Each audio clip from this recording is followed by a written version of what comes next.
Hello, everybody. Thank you for coming out and showing support to the families. Of course, we are so grateful.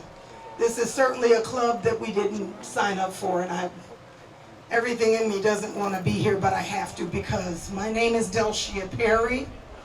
My son and my only child, his name is Hardell Sherrill.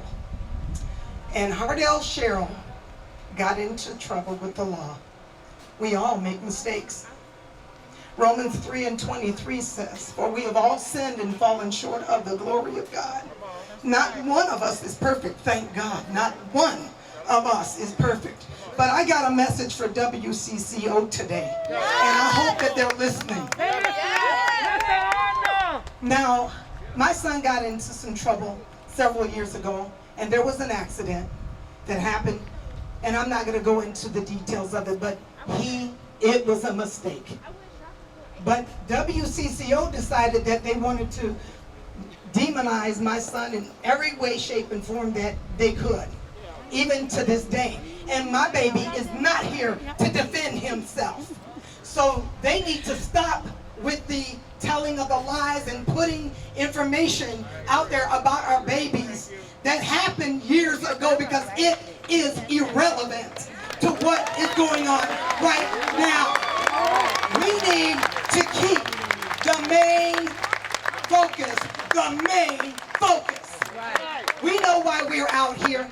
We don't need to be more traumatized than we already are. And believe me, we are traumatized.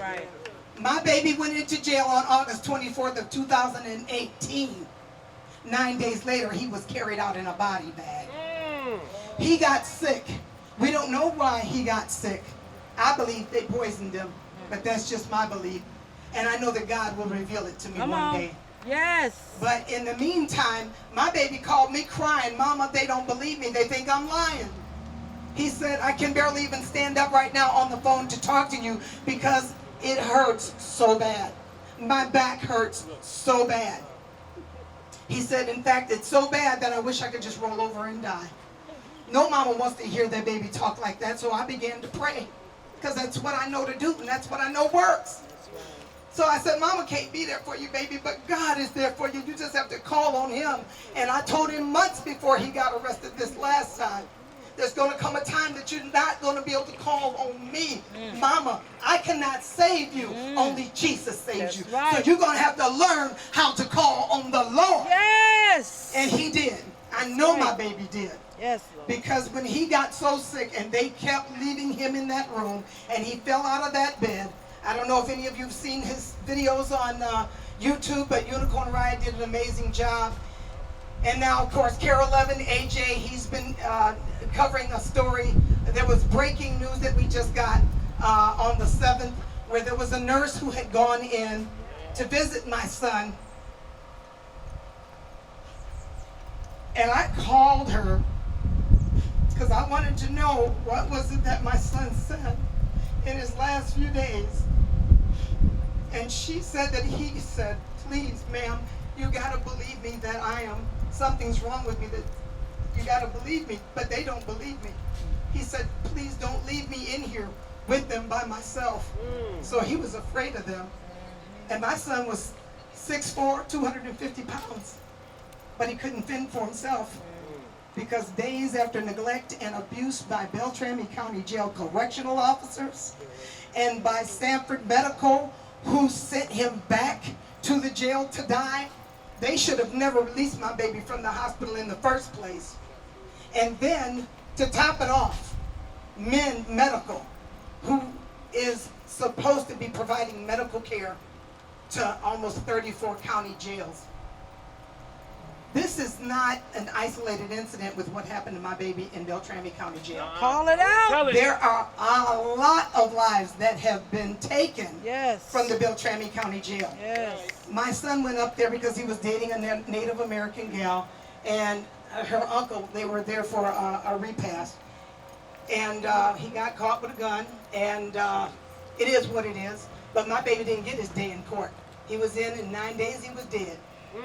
So I go up to Bemidji as often as I can. Everybody knows where Bemidji is. It's very far from here.